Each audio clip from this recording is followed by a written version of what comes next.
अब मेरे एग्जाम की रोज। हे भगवान, कल मेरा एग्जाम है, मुझे कुछ भी नहीं आता। अब मैं क्या करूंगी, क्या करूं? एक तो पढ़ना क्या है, वही समझ नहीं आता, किसने क्या क्यों किया कब क्या। अरे मुझे क्या, जिसने करना था कर दिया, लेकिन फिर भी हमें पढ़ना पड़ता है। अंग्रेज चले गए, अंग्रेजी छोड़ के, अंग्रेजी की किताब खोलो, ABC ये वो पढ़ के जब मैं सोती हूँ तब भी मुझे शेक्सपियर के सपने आते हैं। ठीक है, अब मैं तीन बार एग्जाम में फेल हो चुकी हूँ। तीन बार एग्जाम में फेल होने के बाद अब मेरे एग्जाम देने जाती हूँ तो मेरी रूह कांप जाती है। अगर इस बार भी एग्जाम में फेल होगी तो मम्मी का बेलन और पापा की बेल। ओ भाई क्या करूंगी। अब मेरा तीसरा एग्जाम था, मैं चिट बना के ले गई।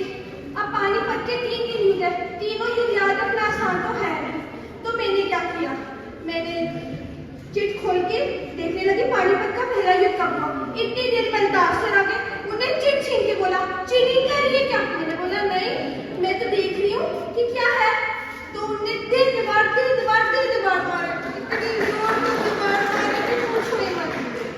अब मुझे कुछ लिखना तो था ही पेपर में, तो मैंने लिख दिया पानीपत का पहला युद्ध नाविश नाम और प्रिया नाम के बीच हुआ। अब पहला युद्ध नाविश नाम और प्रिया नाम के बीच तो मैंने करवा दिया।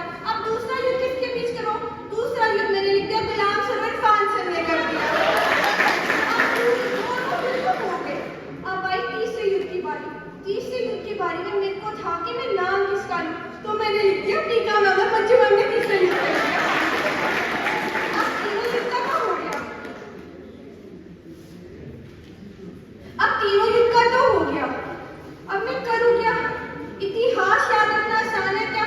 उसके दादा का, मामा का, पापा का, चाचा का, ताया का, सबका याद रखो। ऐसे याद रखना पड़ता जैसे कि हमने तो उनकी कुल्ली बना के दे देनी है। अब उनकी कुल्ली थोड़ी ना हमने बनानी है कि सबका याद रखो, जो आया जैसे आया उसको माना खाया, किसने युद्ध किया उसकी बात, उसका युद्ध था उसको बताया, मैं पूछो मुझे क्यों पूछते हो। अब तीसरी बार तो मैं पेपर दे के आ गई।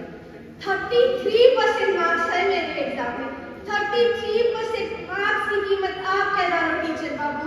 33% मार्क्स हम फेलियर्स का अभिमान होता है। 33% मार्क्स